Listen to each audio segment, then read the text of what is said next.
565페이지에 있습니다. 열왕기하 4장 1절에서 7절 한 절씩 교독하겠습니다. 선지자의 제자들의 아내 중에 한 여인이 엘리사에게 부르짖어 이르되 당신의 종 나의 남편이 이미 죽었는데 당신의 종이 여호와를 경외한 줄은 당신이 아시는 바니이다. 이제 빚 준 사람이 와서 나의 두 아이를 데려가 그의 종을 삼고자 하나이다 하니 엘리사가 그에게 이르되 내가 너를 위하여 어떻게 하랴. 내 집에 무엇이 있는지 내게 말하라.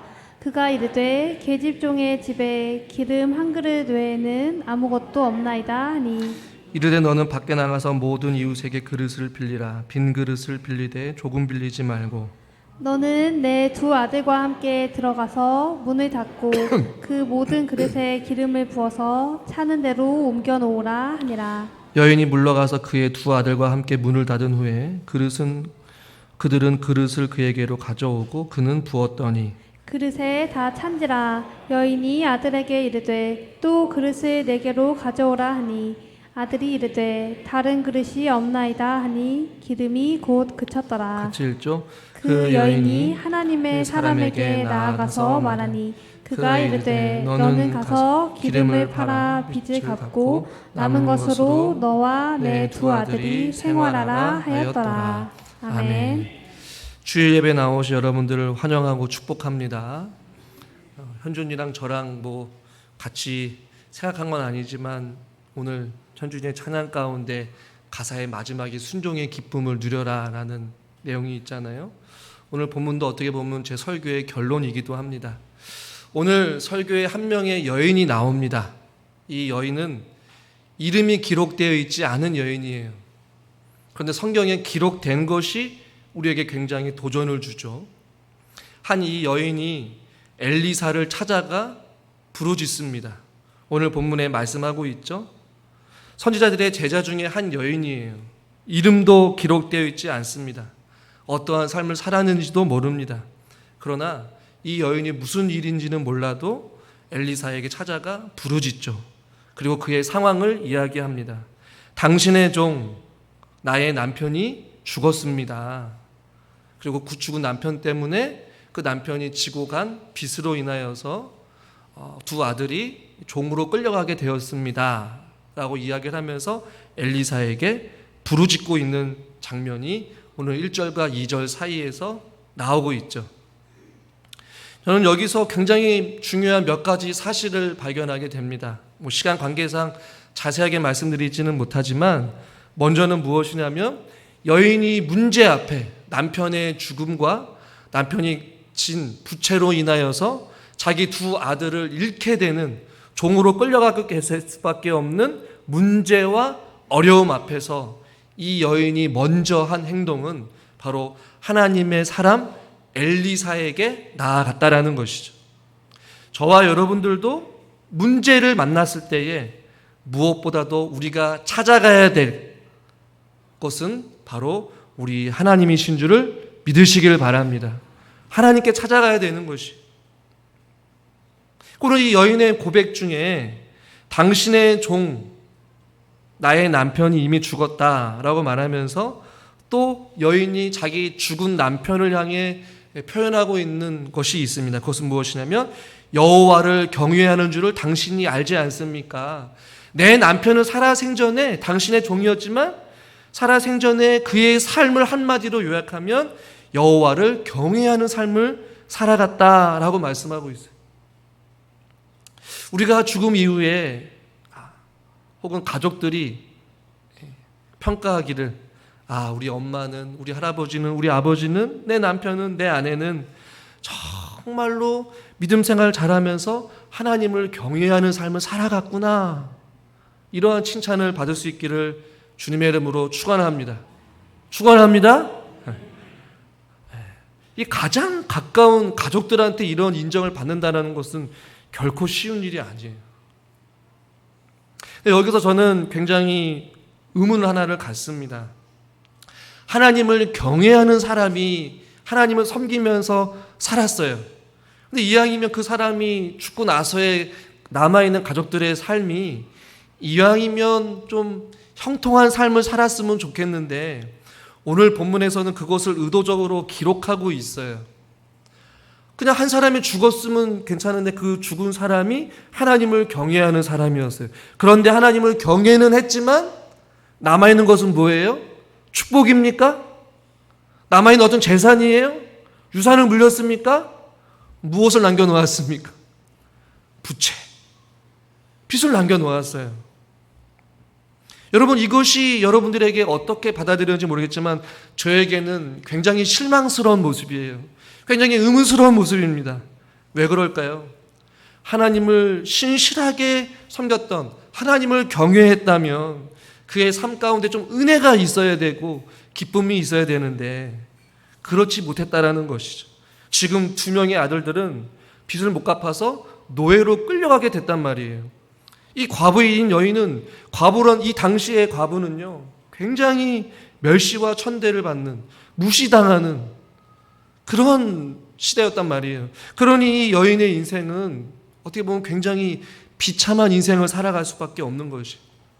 그런 상황 가운데 이 여인은 그럼에도 불구하고 하나님을 찾아갔어요. 여기서 무엇을 우리는 발견하게 되냐면요, 남편이 아무리 하나님을 경외한다 할지라도, 혹은 우리가 믿음 생활하면서 하나님을 경외하면서 신실하게 믿음 생활한다 할지라도 우리가 늘 언제나 형통하지는 못하다라는 것이. 즉, 이 당시에 이세벨을 통하여서 하나님의 선지자들은 생존을 하는 데 있어서 굉장히 많은 어려움이 있었습니다. 선지자들도 굉장히 많은 가난 속에서 살았어요. 근데 우리는 믿음 생활하면서 과거에 초창기에 우리 기독교가 들어왔을 때 예수 믿으면 어떻게 된다고 이야기합니까? 천국 갑니다 라고 이야기하고, 예수 믿으면 잘 됩니다, 예수 믿으면 복 받습니다 라고 이야기를 해요. 어떤 그러한 사고가 깔려 있었어요. 그러다 보니 믿음 생활을 잘하는 것은 고로 물질적인 보상이 뒤따른다라는 생각을 늘 언제나 갖고 살아가는 경향이 있단 말이에요. 오늘 본문은 이것을 완전히 뒤집어서 이야기를 하고 있습니다. 주님을 경외하는 삶을 살아간다 할지라도 절대적으로 물질적인 축복이 있지는 않다라는 것이. 여러분 동의하십니까? 목사님 이왕이면 예수님 믿는데 잘 되고 잘 먹고 잘 살고 부자로서 살아가는 것이, 넉넉한 삶을 살아가는 것이 축복 아닙니까?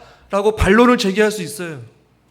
그러나 그렇지 못하는 경우도 많이 있다라는 것이에요.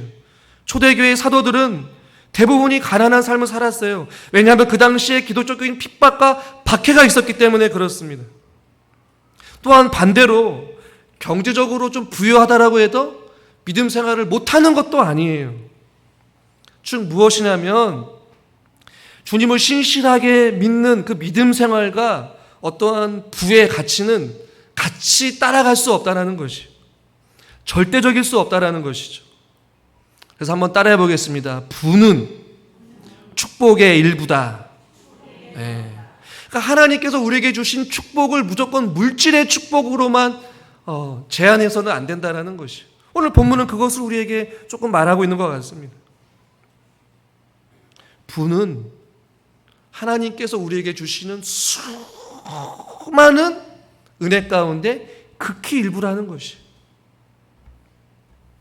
여하튼 이 여인은 절망적인 상황에서 두 아들이 노예로 끌려가서 아무런 갚을 능력이 없는 그 여인의 인생길에서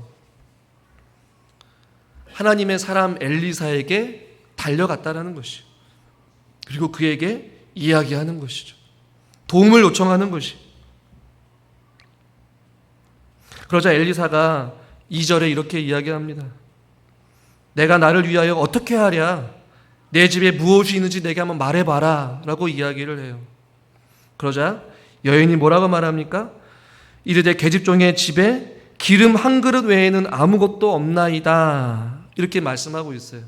그러나 원문을 보면요, 강조하는 것이 있어요. 제가 원문을 그냥 그대로 읽어드리면, 없다, 당신의 여종에게는 아무것도 이 집안에 제외하고는 기름병, 이렇게 번역을 해요. 그러니까 이 여인이 강조하고 있는 것은 무엇이냐면 집에 아무것도 없다, 유일하게 남아있는 것 딱 하나가 있는데 그것이 무엇이에요? 기름병 하나라는 것이. 그러니까 그만큼 많은 빚을 졌고 가난하고 초라하게 짝이 없는 자기의 인생을 강조하고 있는 것이죠. 그러자 엘리사가 굉장히 비현실적인 이야기를 합니다. 무엇을 이야기하냐면 3절 말씀에 같이 한번 읽어보겠습니다. 3절입니다. 이르되 너는 밖에 나가서 모든 이웃에게 그릇을 빌리라. 빈 그릇을 빌리되 조금 빌리지 말고. 그릇을 빌리래요. 그런데 기름이 채워진 기름이 아니라 빈 그릇을 빌리고 조금 빌리지 말고 모든 이웃들에게 있는 대로 다 긁어 모으라라는 얘기예요. 그런데 우리가 읽은 성경에서는 볼 수 없지만 원문을 보면요, 2절에서 말한 여인이 말한 기름 한 병의 사이즈와 오늘 엘리사가 말한 그릇, 그 빈 병을 가져오라 할 때 그 그릇이 크기가 다르게 번역이 됐어요. 그러니까 여인이 가지고 있는 그릇은 오늘날로 표현하면 굉장히 조그만한 기름이라면 엘리사가 여인에게 그릇을 이웃들에게 빌리라고 한 것은 똑같은 사이즈의 그릇을 빌리라는 것이 아니라 큰 그릇으로 너희는 이웃들에게 가지고 있는 모든 그릇들을 대순대로 다 빌려와라 라는 것이에요. 굉장히 비현실적인 지시를 지금 엘리사가 하고 있는 것이에요. 그리고 또 나아가서 엘리사가 이렇게 말합니다. 그릇을 빌려오면 4절 같이 한번 읽어보겠습니다. 본문 4절입니다. 너는 내 두 아들과 함께 들어가서 문을 닫고 그 모든 그릇에 기름을 부어서 차는 대로 옮겨 놓으라 하니라. 아멘. 자, 여러분 말씀드렸죠? 여인에게 가지고 있는 것은 조그만한 그릇입니다. 그러나 엘리사가 빌리러 온 그릇은 큰 그릇이에요. 그런데 엘리사가 이제는 다 빌려오면 문을 닫으래요. 그리고 그 조그만한 기름병을 큰 기름병에 쏟아 부으라고 지금 명령하고 있는 것이. 전혀 이해가 안 되는 비현실적인 명령을 여인에게 하고 있는 것이. 기름을 따르라라는 것이죠. 그러자 여인이 여러분 어떻게 하겠습니까? 여러분 같으면 어떻게 했을까요? 5절 말씀을 같이 한번 읽겠습니다. 5절입니다. 여인이 물러가서 그의 두 아들과 함께 문을 닫은 후에 그들은 그릇을 그에게로 가져오고 그는 부었더니 6절에 그릇에 다 찬지라. 할렐루야. 여러분 놀라지도 않으시네요. 이 상황이 여러분 지금 기가 막힌 상황이에요. 여러분은 깜짝 놀라야 되는데 여러분의 표정을 보니까 뭐 그냥 기름이 찼겠지. 전혀 남 얘기처럼. 여러분 만약에 이 여인의 입장에서 생각해 보십시오. 지금 당장 빚을 갚지 못하면 두 아들을 지금 잃어버릴 수밖에 없어요. 살 길이 막막해요. 그런데 엘리사는 비현실적인 명령을 해요. 시간을 들여서 이웃들을 찾아가서 아쉬운 소리를 해야 돼요. 문을 두드려야 돼요. 그릇을 빌려달라고 이야기를 해야 돼요. 마을이 얼마나 큰지는 모르지만 다 찾아가서 문을 두드리면서 빈 그릇을 빌려달라고 이야기를 합니다. 근데 여인은 어떻게 합니까? 엘리사가 시키는 대로 해요. 그릇을 빌립니다. 문을 닫습니다. 그리고 그가 가지고 있는 조그만한 그 기름병에서 큰 기름병으로 그릇으로 기름을 쏟아 붓는 행동을 하고 있는 것이. 그리고 결국에는 그릇에 다 찼다라고 오늘 본문은 말씀하고 있죠. 또 놀라지도 않으셔. 남 얘기다 이거죠. 오늘 본문을 통해 저는 아주 중요한 것을 발견하게 돼요. 한번 따라해 보겠습니다. 하나님은 내가 가지고 있는 것으로 일하십니다. 하나님은 내가 가지고 있는 것으로 일하셔요. 하나님은 얼마든지 이 여인에게 다른 방법으로 그 여인을 통해 어려움을 해결할 수 있어요. 그러나 엘리사를 통해서 하나님은 그 여인이 가지고 있는 것을 묻습니다. 그 여인이 가지고 있는 것은 정말로 보잘것없는 기름 한 병이었어요. 기름 한 병 외에는 아무것도 없었습니다. 그러나 하나님은 그 여인이 가지고 있는 것을 통하여서 일하신다라는 것이. 성경에 보면 하나님은 일하는 방식이 다양하지만 하나님께서는 여전히 하나님의 사람들을 사용하실 때 그들이 가지고 있는 것을 가지고 하나님께서는 훈련시키시거나 그들을 가지고 있는 것을 통하여서 하나님께서는 일하시고 하나님께서는 역사하십니다. 모세, 바로왕 앞에 섰을 때에 하나님께서 내 손에 가지고 있는 것이 무엇이냐? 지팡이입니다. 지팡이를 가지고 하나님께서는 모세를 사용하셔요. 그리고 지팡이를 통해 하나님께서 일을 하시죠. 다윗은 어떻습니까? 골리앗을 대항할 때 그가 가지고 있던 물맷돌을 사용하셔서 하나님께서는 역사하셔요. 오병이어의 기적도 마찬가지예요. 하나님께서는 그냥 앉아있는 사람들을 돌을 떡덩이가 되게 하셔서 먹일 수 있는 능력이 있으신 분이시지만 한 사람의 누군가가 자기가 가지고 있는 보잘것도 없지만 자기의 한 끼의 끼니를 먹을 수 있는 보리떡 5개와 물고기 2마리를 가지고서 나아갔을 때에 하나님은 그것을 통해서 일하신다라는 것이죠.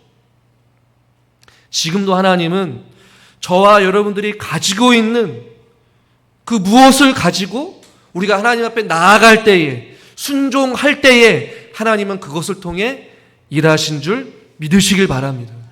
근데 우리는 어때요? 우리가 가지고 있는 것을 좀 숨겨놓잖아요. 안 그렇습니까? 우리가 가지고 있는 시간, 나를 위해 써야 되고, 우리가 가지고 있는 물질, 나를 위해 좀 더 저축해야 되고, 우리가 가지고 있는 건강, 나의 어떤 즐거움을 위해서 좀 숨겨놓고, 그리고 나서 하나님 앞에 은혜를 구해요.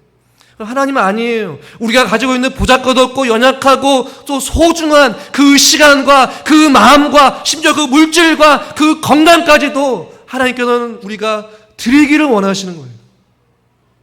그럴 때 하나님께서는 우리가 하나님께서 드리는 것으로 가지고 우리가 가진 것을 가지고 하나님께서 일하신다라는 거예요. 여러분, 이 여인에게 이 기름은 최후의 보리였습니다. 이 여인이 가지고 있는 전부예요. 근데 그 전부를 큰 그릇에 쏟아 부을 때 심정이 여러분 어땠을까 생각해 보십시오. 아까웠을지도 몰라요. 그러나 여인은 자기가 가지고 있는 것을 드려요. 여러분, 우리가 하나님 앞에 아무것도 드리지 않으면 아무 일도 일어나지 않을 것입니다. 우리가 마음을 들어 주님 앞에 기도할 때에 기도의 역사가 일어나는 것이고, 우리가 순종할 때에 하나님께서 일하시는 줄 믿으시기를 바랍니다.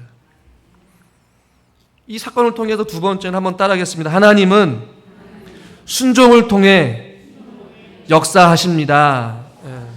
첫 번째는 내가 가지고 있는 것으로 일하시고, 두 번째는 순종을 통해 역사하신다는 것이. 기름을 부었다라는 이 행동이요, 5절 끝부분에 나오잖아요. 그는 부었더니, 이 붓는 행동이 단발적이지 않아요.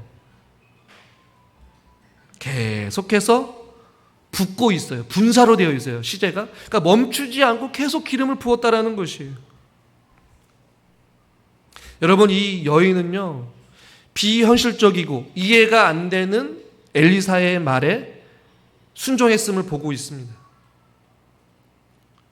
아무것도 없는데 굳이 그릇을 빌려야 됩니까?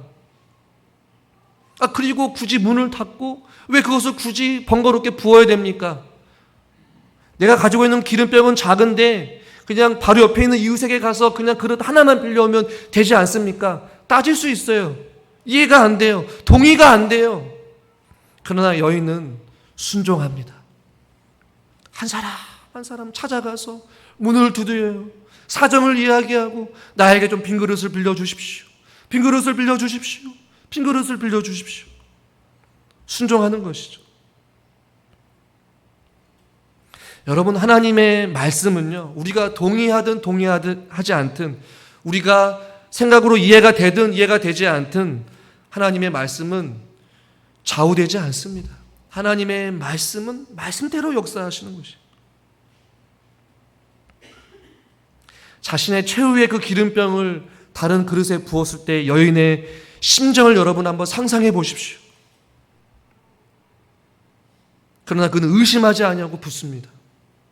한 번만 붓는 것이 아니라 오늘 5절에 그는 부었더니 계속해서 부어요. 붓고 또 붓고 붓고 또 붓고.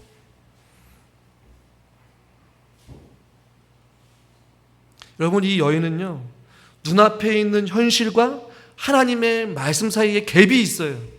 눈앞에 보이는 현실과 상황은 어려워요. 이해가 안 되는 명령이에요. 그러나 하나님의 말씀은 현실과 우리의 상황을 초월하여서 우리에게 순종을 요구하시고 우리에게 말씀하셔요. 그럴 때 그 간격을 어떻게 메우느냐? 한번 따라하겠습니다. 믿음과 순종으로. 네, 맞아요. 우리는 생활하면서 하나님의 말씀과 우리의 현실이 차이날 때가 너무나도 많이 있어요. 때로는 하나님의 말씀이 요구하는 삶과 우리가 살고 있는 이 시대의 삶이 충돌이 일어날 때가 있어요. 그럴 때마다 고민을 하죠. 계산을 합니다. 생각을 해봅니다. 우리의 경험으로 빗대어서 판단합니다. 이성적으로, 현실적으로 내가 손해보지 않는 것이 무엇인지 우리는 그것을 결정하고 판단합니다. 그러나 하나님은 우리가 생각하기 전에, 우리가 먼저 계산하기 전에 하나님의 말씀이 우리에게 요구하는 삶이 이것이다 하면 우리가 무조건 말씀 안에서 순종하기를 원하시는 것이에요. 현실은 중요하지 않아요. 문제는 중요하지 않아요. 하나님께서 보시는 것은 여인의 순종이었어요. 여인이 굶어 죽는 것, 아들이 끌려가는 것, 여인에게는 중요한 문제였지만 여인은 그것을 따지지 않았어요. 내가 가지고 있는 그 기름병이 소중하고 귀하고 값진 것이고 최후의 보리로 남겨놓은 것이었지만 아깝게 여기지 아니하고 그 기름을 부었어요. 그러니까 눈앞에 보이는 현실을 초월하여서 그 하나님 말씀 사이에 부딪히는 그 격차를 무엇으로 우리가 채우고 믿음으로 결단하고 나아갈 수 있느냐? 믿음, 하나님을 향한 절대적인 믿음과 순종으로 채워지는 것이에요. 그래서 믿음과 순종은요, 우리의 현실을 하나님의 현실로 변화시키는 능력이 되는 줄 믿으시기를 바랍니다. 막막한 현실이 하나님께서 계획하시는 하나님의 현실로 바뀌는 것은 믿음과 순종밖에 없다는 것이에요. 오늘 본문 6절을 보십시오. 6절 말씀을 같이 한번 읽겠습니다. 그릇에 다 찬지라. 여인이 아들에게 이르되 또 그릇을 내게로 가져오라 하니 아들이 이르되 다른 그릇이 없나이다 하니 기름이 곧 그쳤더라. 네, 아멘. 기름이 다 찼고 또 여인이 또 그릇을 가져오라는 거예요. 무슨 의미입니까? 기름을 붓는데 계속해서 넘치는 거예요. 기름이 그대로 있어요. 아들에게 더 가져오라 하니 아들이 이제는 없다라는 것이에요. 그러자 기름이 그쳤더라 라고 말씀하고 있어요. 여러분, 이 6절의 말씀을 보고 많은 사람들은 이렇게 생각할지 모르겠어요. 저도 재미나는 상상을 해봤어요. 이왕이면 더 먼 데까지 가가지고 6천, 8천, 이번에 춘천 전적을 다 돌아가고 그래서 다 빌려올 걸.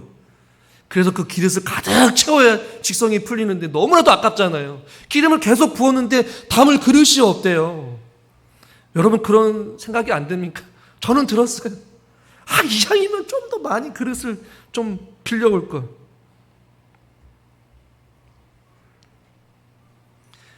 많은 그리스도인들이 이 기름통에 욕심을 낸다라는 것이에요. 여러분들은 어떻습니까? 오늘 본문을 통해서 기름이 찼구나. 하나님의 기적이구나. 많은 사람들이 기름에 관심을 가져요. 그러나 오늘 본문에서는 이 기름이 채워지는 것이 핵심 내용이 아니에요. 무엇이 중요합니까? 기름을 채운 분이 누구냐라는 것이에요. 기름병의 기득이 가득 채우게 하신 분이 누구냐라는 것이에요. 여러분, 누구입니까? 하나님이에요. 하나님. 그러나 우리는 자꾸만 그 기름통에 관심이 있어요. 축복에만 관심이 있어요. 복에만 관심이 있어요.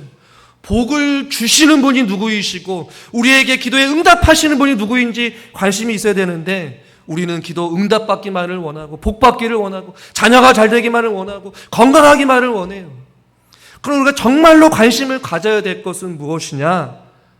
우리에게 건강을 주시는 분이 누구이고 우리의 기도에 응답하시는 분이 누구이고 우리에게 평강을 주시는 분이 누구이고 우리에게 치료의 은혜를 베풀어 주시는 분이 누구이시는지 우리의 마음이 그에게로 향해야 된다는 것이. 오늘 그릇이 다 찼습니다. 그리고 기름이 그쳤습니다. 여인이 어떻게 했을까요? 7절 말씀을 같이 한번 마지막으로 읽겠습니다.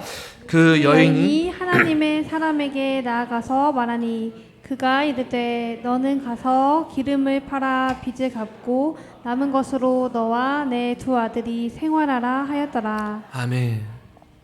이제 엘리사가 구체적인 이제 방법을 제시해서 기름을 빚을 갚고 또 그것으로 생활하라라고 말씀하고 있어요. 근데 중요한 이 여인의 행동을 좀 눈여겨봤으면 좋겠어요. 기름이 그쳤어요. 가득 찼습니다. 그래서 얼마나 빌렸는지 오늘 성경은 기록되어 있지 않아요.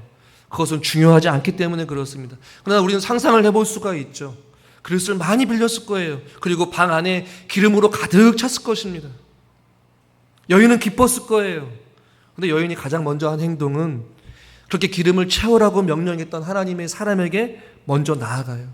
어떻게 할지를 물어봐요. 은혜를 누리고 그 안에서 눈앞에서 펼쳐지는 이런 말할 수 없는 기적이 일어났을 때 그 여인은 하나님의 사람에게 찾아갔다는 얘기. 은혜가 은혜인 것을 발견하고 감사하는 것이죠. 그리고 자기 것이 아니라는 것을 알아요. 자기 마음대로 할 수 없는 것도 알아요. 그 앞에 하나님을 향한 두려움이 있었을 것이고 하나님을 향한 감사하는 마음이 있었을 것이고 기쁨이 있었어요. 그러나 그는 차분하게 엘리사를 찾아갑니다. 그래서 엘리사는 이야기를 하죠. 기름을 팔고 남은 것으로 두 아들과 생활하라라고 말씀하고 있어요. 저는 여러분 6절 끝부분에 기름이 곧 그쳤더라라고 말씀하고 있죠. 모든 그릇이 다 찰 때까지 계속해서 기름이 나왔습니다. 사랑하는 성도 여러분, 한번 따라하겠습니다. 하나님 안에는 부족함이 없습니다. 이것을 우리는 또 발견하게 되죠. 하나님 안에 부족함이 없어요. 늘 언제나 하나님은 꾸짖지 않으시고 후히 주시는, 풍성하게 채워주시는 하나님이셔요. 그릇이 다 찰 때까지 하나님께서는 기다리시고 그 여인이 부을 때까지 계속해서 여인의 순종을 보시면서 기뻐하시고 그릇을 가져온 그 여인을 보면서 하나님은 기뻐하시면서 그 여인이 가지고 온 그 그릇에게 다 쏟아 부어주시는 거예요. 얼마나 큰 은혜입니까? 오늘 본문을 통해 하나님은 한 신실한 이름도 기록되어 있지 않은 이 한 여인에게 베푸시는 하나님의 은혜를 우리는 발견하게 되죠.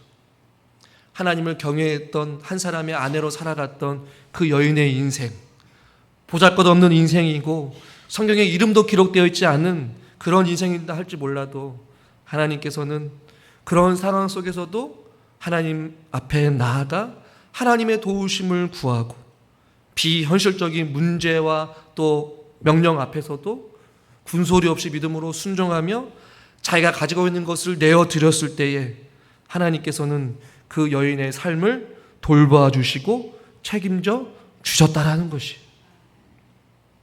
마태복음 6장 26절 같이 한번 읽어보겠습니다. 공중에 새를 보라. 심지도 않고 거두지도 않고 창고에 모아들이지도 아니하되 너희 하늘 아버지께서 기르시나니 너희는 이것들보다 귀하지 아니하냐. 할렐루야. 공중에 새를 보라. 심지도 거두지도 아니하지만 하나님 아버지께서 기르시는데 하물며 이것들보다 너희들이 귀하지 아니하는. 우리 사랑하는 성도님들, 하나님의 존귀한 자녀들 아닙니까? 공중에 나는 새를 먹이시고 들의 백합화를 입히시는 하나님이 지금도 저와 여러분들을 돌봐주고 계신 줄 믿으시기를 바랍니다. 저와 여러분 손에 들려있는 그 기름 한 병은 무엇입니까? 움켜쥐고 살아가지 마시고 주님 앞에 기꺼이 내어드릴 수 있기를 주님의 이름으로 축원합니다. 그것을 드릴 때에 하나님이 일하시고 그 순종을 통하여 하나님은 역사하십니다. 하나님 아버지, 비참한 인생을 살아갈 수밖에 없었던 한 명의 여인을 불쌍히 여겨주시고 하나님 앞에 겸손히 나아가 그가 가지고 있는 기름 한 병을 주님 앞에 기꺼이 내어드리며 현실적으로 이해할 수 없는 엘리사의 명령에도 불구하고 믿음으로 순종하며 그 빈 그릇에 기름을 채워 나아갔을 때에 그 빌려온 모든 기름이 다 찰 때까지 하나님께서는 그 여인에게 마음껏 은혜를 쏟아 부어주신 줄 믿습니다. 하나님 아버지, 이름도 없이 주님 앞에 나와 겸손히 하나님의 은혜를 구하였던 그 여인의 인생도 책임져 주셨고, 또 공중에 나는 새들조차도 하나님께서 먹이시는데, 하물며 하나님의 은혜를 기억하며 하나님 앞에 일평생 헌신하며 수고하고 애쓰신 우리 살아가는 성도님들의 삶을 지금도 하나님께서 돌보아 주시고 책임져 주실 줄 믿습니다. 하나님, 우리의 가지고 있는 기름 한 병을 주님 앞에 아낌없이 내어드릴 수 있기를 소망합니다. 믿음의 순종을 통하여서 주님 앞에 나아갈 때에 역사하여 주시옵시고 은혜를 베풀어 주시옵소서. 예수님의 이름으로 기도드리옵나이다. 아멘.